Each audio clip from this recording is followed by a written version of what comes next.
Hello दोस्तों। आज हम लोग कक्षा 8 यानी क्लास 8 के इतिहास का चैप्टर नंबर 7 पढ़ेंगे। ठीक है। अध्याय 7 पढ़ेंगे, देसी जनता को सभ्य बनाना, राष्ट्र को शिक्षित करना। ठीक है। अब इस चैप्टर में क्या पढ़ना है, तो पॉइंट है, वो पॉइंट है, उस पॉइंट को अच्छे से आप समझ जाइए। जो जो याद करने वाला होगा मैं बता दूंगा, ये याद कर जाइएगा। ठीक है। जो डेट होगा उसको तो एकदम याद कर लीजिएगा। चलिए स्टार्ट करते हैं। सबसे पहले जानते हैं अंग्रेज क्या है भाई। अंग्रेज देसी समाज को सभ्य बनाना है। अंग्रेज बोलते थे कि जो भी देसी समाज, अंग्रेज चाहते थे, क्या चाहते थे भाई, कि देसी समाज को सभ्य बनाना है और उनके रीति रिवाज और मान्यताओं को बदलना है। देखो, अंग्रेज अगर नहीं होते, मैं फिर से बोल रहा हूँ, अगर अंग्रेज नहीं होते, ठीक है, तो इतना समझो कि हम लोग जैसे थे, पुराने सोच के थे, वैसे ही अभी तक रह जाते। ठीक है। अंग्रेज के आने के बाद ही जो भी हम लोग का पुराना रीति रिवाज होता था, जो हम लोग मानते थे भूत को, या जो भी चीज़ मानते थे, ये सारा चीज़ कब चेंज हुआ, जब हम लोग सभ्य बने। सभ्य यानी सिविलाइज्ड बने और एजुकेट बने। और एजुकेशन दिया भी कौन था, एजुकेशन स्टार्ट को इसने किया तो वो अंग्रेज वाले ही किए। ठीक है। उनका उद्देश्य ये था कि भारत के हर वर्ग के और हर आदमी जो है वो पढ़े लिखे, तब जाके यहाँ पे क्या होगा, विकास होगा। ठीक है। वही अंग्रेज क्या चाहते थे कि देसी समाज को सभ्य बनाना है और उनके रीति रिवाज और मूल्य मान्यताओं को बदलना है। ठीक है। और भारतीय को शिक्षित, सभ्य और अच्छी प्रजा बनाने का लक्ष्य था। ठीक है। किसका, अंग्रेज लोग का। ठीक है। तो अंग्रेज खराब नहीं थे। उसके बाद देखिए, भाषाविद। भाषाविद किसे कहते थे, तो एक ऐसा व्यक्ति जो कई भाषाओं का जानकार और विद्यार्थी होता है। कई भाषाओं का जानकार होता है और उसका विद्यार्थी होता है, यानी स्टूडेंट होता है, उसे हम क्या बोलते हैं, भाषाविद बोलते हैं। ठीक है। उसके बाद है प्राच्यवादी। एशिया की भाषा और संस्कृति का गहन ज्ञान रखने वाले लोग को हम लोग क्या बोलते थे, प्राच्यवादी बोलते थे। क्या बोलते थे, प्राच्यवादी बोलते थे। ये चीज ध्यान रखिएगा। एशिया की भाषा और संस्कृति का गहन ज्ञान रखने वाले को प्राच्यवादी कहते थे। ठीक है। इसके बाद प्राच्यवाद, अंग्रेज शिक्षा को किस तरह देखते थे। ठीक है। तो प्राच्यवाद की परंपरा सन 1800 सन 1783 में विलियम जोन्स नामक एक सज्जन कलकत्ता आए। कौन, विलियम जोन्स। ठीक है। तो विलियम जोन्स कलकत्ता आए। उन्हें ईस्ट इंडिया कंपनी द्वारा स्थापित किए गए सुप्रीम कोर्ट में जूनियर जज के पद पर तैनात किया गया। तो जो ईस्ट इंडिया कंपनी के द्वारा जो कोर्ट बनाया गया था, सुप्रीम कोर्ट, उस सुप्रीम कोर्ट के जूनियर जज के पद पर तैनात किए गए कौन, विलियम जोन्स। कानून का माहिर होने के साथ साथ जोन्स एक भाषाविद भी थे। भाषाविद कहने का मतलब, अभी हम बताएं कि भाषाविद मतलब बहुत सारे भाषाओं का ज्ञान रखने वाला जानकार जो होता है वो भाषाविद होता है। ठीक है। उन्होंने ऑक्सफोर्ड में ग्रीक और लैटिन भाषा का अध्ययन किया था। वे फ्रेंच और अंग्रेजी जानते थे और अपने एक दोस्त से अरबी सीखने के अलावा फारसी भी सीख चुके थे। कौन, विलियम जोन्स। ठीक है। इसके अलावा संस्कृत, कानून, दर्शन, धर्म, राजनीति, नैतिकता, अंकगणित, चिकित्सा विज्ञान, प्राचीन भारतीय पुस्तकों का अध्ययन शुरू कर दिया। तो ध्यान रखिए, जो विलियम जोन्स था ये सब किताब पढ़ा, संस्कृत पढ़ा, कानून का किताब, दर्शन का किताब, धर्म का किताब, राजनीति का किताब, ये सारे किताबों का अध्ययन शुरू कर दिया।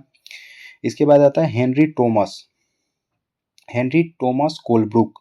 वह संस्कृत तथा हिंदुत्व के प्राचीन धार्मिक ग्रंथों के विद्वान थे। हेनरी टॉमस कोलब्रुक नैथेनियल और जोन्स ने एशियाटिक, ध्यान रखना, हेनरी टॉमस कोलब्रुक, उसके बाद नेथेनियल और जोन्स, ये तीनों आदमियों ने मिलकर एशियाटिक सोसाइटी ऑफ बंगाल के गठन किया और एशियाटिक रिसर्च नामक शोध पत्रिका का प्रकाशन शुरू किया। तो अगर क्वेश्चन पूछे कि एशियाटिक रिसर्च नामक शोध पत्रिका का प्रकाशन किसने शुरू किया था, तो वो किया था हेनरी टॉमस कोलब्रुक, नेथेनियल और जोन्स। ठीक है। ये तीनों ने मिलकर एशियाटिक सोसाइटी ऑफ बंगाल का निर्माण किया और एशियाटिक रिसर्च नामक शोध पत्रिका का प्रकाशन किया। ठीक है। उसके बाद हम जानते थे मदरसा के बारे में। सीखने के स्थान को अरबी भाषा में मदरसा कहते हैं। जो सीखने का स्थान होता है जहाँ पे हम कुछ सीख सकते हैं उसको अरबी भाषा में क्या बोलते हैं, मदरसा कहते हैं। और यह किसी भी तरह का स्कूल या कॉलेज या कोई संस्थान हो सकता है। 1781 में अरबी फारसी इस्लामिक कानून के अध्ययन को बढ़ावा देने के लिए कलकत्ता में एक मदरसा खोला गया। कब? 1781 में। ठीक है। 1791 में बनारस में हिंदू कॉलेज की स्थापना की गई। ठीक है। तो 1792 में भले 1791 में अगर क्वेश्चन पूछे कि बनारस में हिंदू कॉलेज की स्थापना कब की गई थी, 1791 में। ठीक है। ताकि वहाँ के प्राचीन संस्कृत ग्रंथों की शिक्षा दी जा सके और देश का शासन चलाने में मदद मिले। मुंशी किसको बोलते थे? तो ऐसा व्यक्ति जो फारसी पढ़ना लिखना और पढ़ाना जानता है उसे हम लोग मुंशी बोलते थे। पहले जो मुंशी बोलते थे किसको बोलते थे? ऐसा व्यक्ति जो फारसी पढ़ना लिखना और पढ़ाना जानता है मुंशी कहलाता था। ठीक है। पूरब की जघन्य गलतियां। 19वीं सदी के शुरुआत से ही सारे अंग्रेज अफसर शिक्षा के प्राच्यवादी दृष्टिकोण की आलोचना करने लगे थे और उनका कहना था कि पूर्वी समाजों का ज्ञान त्रुटियों से भरा है और अवैज्ञानिक है। उनके मुताबिक पूर्वी साहित्य अगंभीर और सतही था। इसलिए उन्होंने दलील दी कि अंग्रेजों को अरबी और संस्कृत भाषा व साहित्य के अध्ययन को बढ़ावा देने पर इतना खर्च करना चाहिए। भारतीयों को पूर्वी समाज के काव्य और धार्मिक साहित्य के बजाय ये पढ़ाना जाना चाहिए कि पश्चिम ने किस तरह के वैज्ञानिक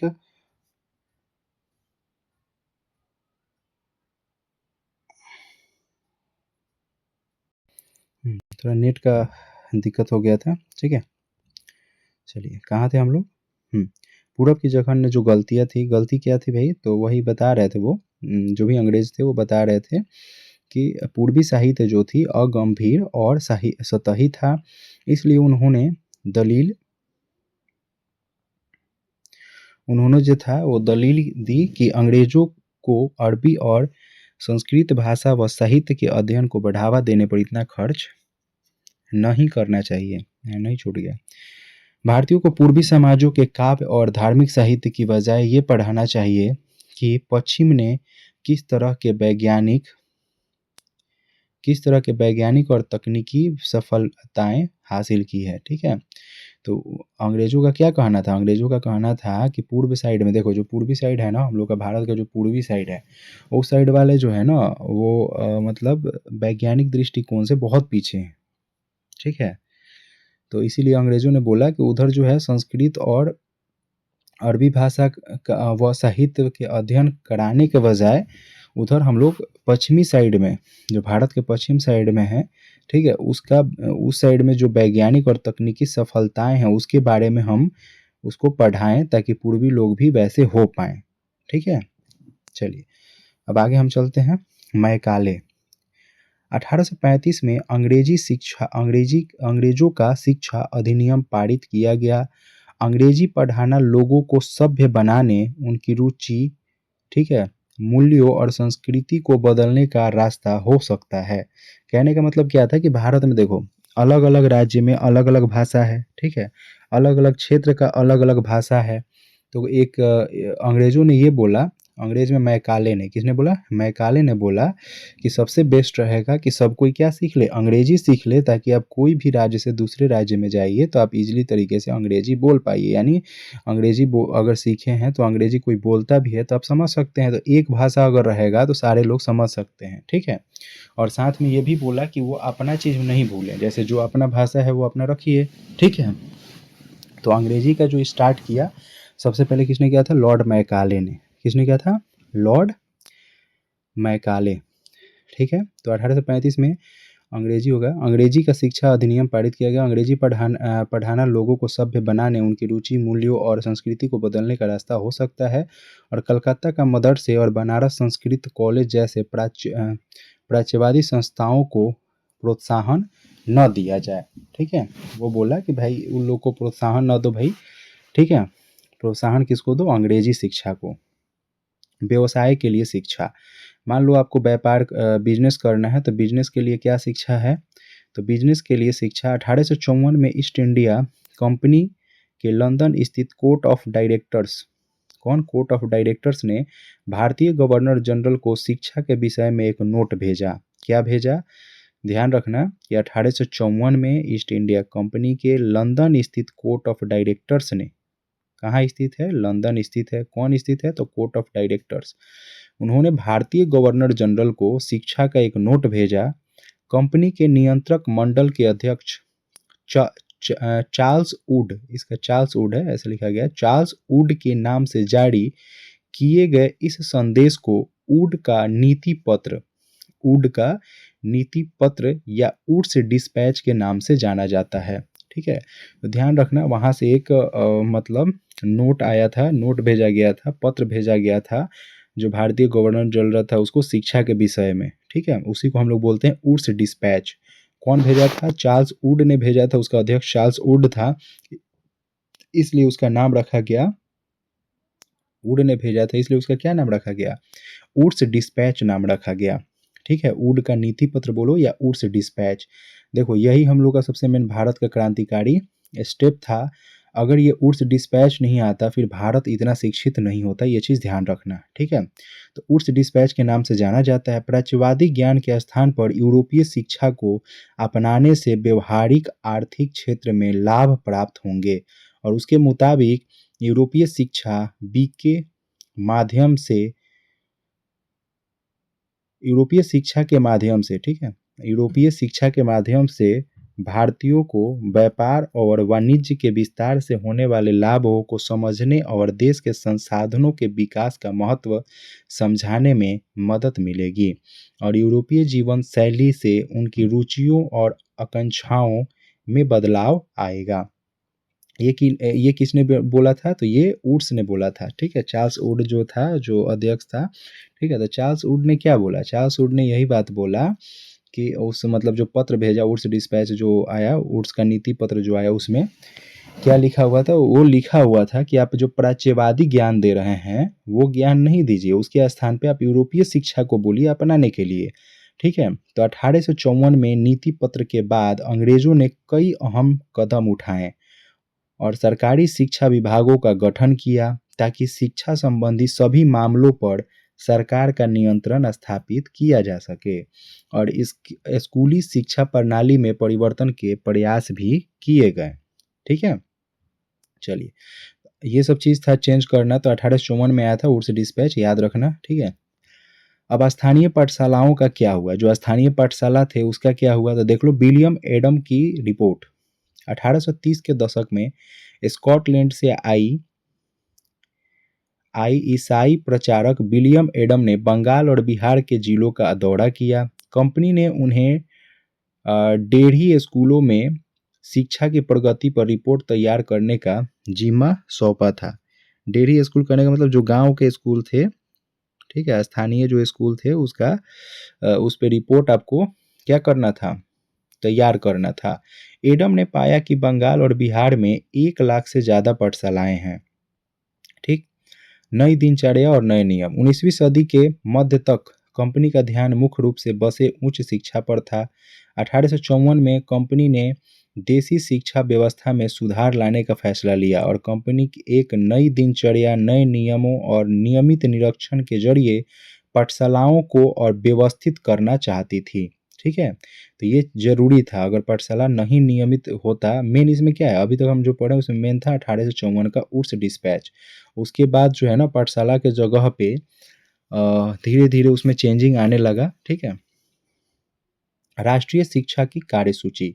19वीं सदी की शुरुआत से ही भारत के विभिन्न भागों के बहुत सारे विचारक शिक्षा के व्यापक प्रसार की जरूरत पर जोर देने लगे थे, और भारतीयों का मानना था कि पश्चिमी शिक्षा का आधुनिकीकरण कर सकती है। ठीक है, भारतीय पश्चिमी शिक्षा के विरुद्ध थे महात्मा गांधी और रविन्द्रनाथ टैगोर। तो जो महात्मा गांधी और रविन्द्रनाथ जो टैगोर थे वो भारतीय पश्चिमी शिक्षा के क्या थे, विरोध थे। ठीक है, महात्मा गांधी क्या बोले, अंग्रेजी शिक्षा ने हमें गुलाम बना दिया है। महात्मा गांधी ने बोला कि अंग्रेजी शिक्षा ने हमें गुलाम बना दिया है। औपनिवेशिक शिक्षा। महात्मा गांधी का कहना था कि औपनिवेशिक शिक्षा ने भारतीयों के मस्तिष्क में हीनता का बोध पैदा कर दिया है। देखो ध्यान रखना, इस बार इससे क्वेश्चन आया था एक, ये जितना ही बोला हुआ क्वेश्चन, जैसे अंग्रेजी शिक्षा ने हमें गुलाम बना दिया है, तो पूछेगा ये कौन बोला था, तो महात्मा गांधी ने बोला था। तो इसका एक एक वर्ड आपको याद रखना है, ताकि इससे अगर आपको कुछ भी जो बोला है लो उसमें से अगर कुछ क्वेश्चन आता है, ठीक है, अंग्रेजों के खिलाफ कुछ बोला है लो उससे क्वेश्चन आता है, तो आप आराम से इजिली टिक कर सकते हैं। ठीक है, तो ध्यान रखिएगा, महात्मा गांधी का क्या कहना था कि औपनिवेशिक शिक्षा ने भारतीयों के मस्तिष्क में हीनता का बोध पैदा कर दिया है। ठीक है, तो अगर क्वेश्चन पूछे कि औपनिवेशिक शिक्षा ने भारतीयों के मस्तिष्क में हीनता का बोध पैदा कर दिया है, ये किसने बोला था? तो ये महात्मा गांधी ने बोला था। ठीक है, इसके प्रभाव में आकर यहाँ के लोग पश्चिमी सभ्यता को श्रेष्ठ मानने लगे हैं और अपनी संस्कृति के प्रति उनका गौरव भाव नष्ट हो गया है। ठीक है, मतलब कहने का मतलब महात्मा गांधी का मानने का था कि मान लो कि पश्चिमी जो सभ्यता का जो था, पश्चिमी जो शिक्षा थी, अगर वो यहाँ पे आती है तो इसके वजह से क्या हो गया है कि जो भारत का जो सभ्यता है, संस्कृति है, उसको लोग नहीं मान रहे हैं। ठीक है, तो यहाँ के फिर संस्कृति और गौरव का क्या हो रहा है, नष्ट हो रहा है। तो महात्मा गांधी ने कहा कि इस शिक्षा में विष भरा है, विष, ठीक है, और यह पापपूर्ण है और इससे इसने भारतीयों को दास बना रखा है और इसने लोगों पर प्रभाव डाला है। महात्मा गांधी एक ऐसी शिक्षा के पक्षधर थे जो भारतीयों के भीतर प्रतिष्ठा और स्व अभिमान का भाव पुनर्जीवित करे। ठीक है, महात्मा गांधी की दृढ़ मान्यता थी कि शिक्षा केवल भारतीय भाषाओं में ही दी जानी चाहिए। उनके मुताबिक अंग्रेजी में दी जा रही शिक्षा भारतीयों को अपाहिज बना देती है और अपने सामाजिक परिवेश से काट दिया है और उन्हें अपने ही भूमि पर अजनबी बना दिया है। गांधी का तर्क था कि शिक्षा से व्यक्ति का दिमाग और आत्मा विकसित होनी चाहिए। शिक्षा से व्यक्ति का दिमाग और आत्मा क्या होना चाहिए, शिक्षित होनी चाहिए। एक एक पॉइंट इसका इंपॉर्टेंट है, ध्यान रखिएगा। ठीक है, चलिए इसके बाद हम जानते हैं, इसका लास्ट पॉइंट है कि टैगोर का शांति निकेतन। ठीक है, रविन्द्रनाथ टैगोर ने एक संस्था था शांति निकेतन 1901 में शुरू किया था। और टैगोर जब बच्चे थे तो स्कूल जाने से बहुत चिढ़ते थे, वहाँ उनका दम घुटता था। उन्हें स्कूल का माहौल दमनकारी लगता था, मानो स्कूल जेल हो, क्योंकि वहाँ बच्चे मनचाहा कभी नहीं कर पाते थे। जब दूसरे बच्चे शिक्षक को सुन रहे होते थे तो टैगोर का दिमाग कहीं और भटक रहा होता था।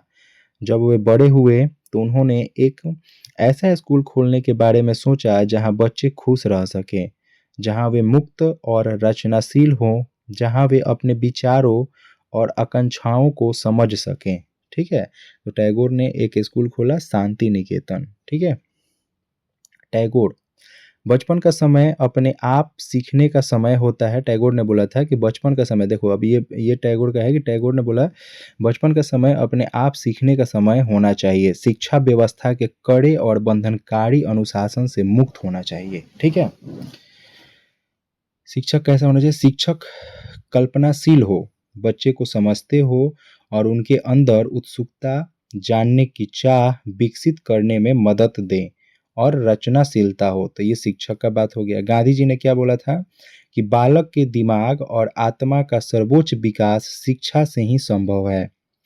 साक्षरता न तो जीवन शिक्षा का अंत और न ही शिक्षा उसकी शुरुआत है, यह तो केवल एक साधन है। साक्षरता क्या है, केवल एक साधन है। किसने बोला था, गांधी जी ने। ठीक है, टैगोर ने शिक्षक को कैसा बोला, शिक्षक कैसा होना चाहिए, शिक्षक जो होना चाहिए कल्पनाशील हो, बच्चे को समझते हो और उनके अंदर उत्सुकता, जानने की चाह विकसित करने में मदद करे और रचनाशीलता हो। ठीक है, तो ये तीनों पॉइंट याद रखिएगा।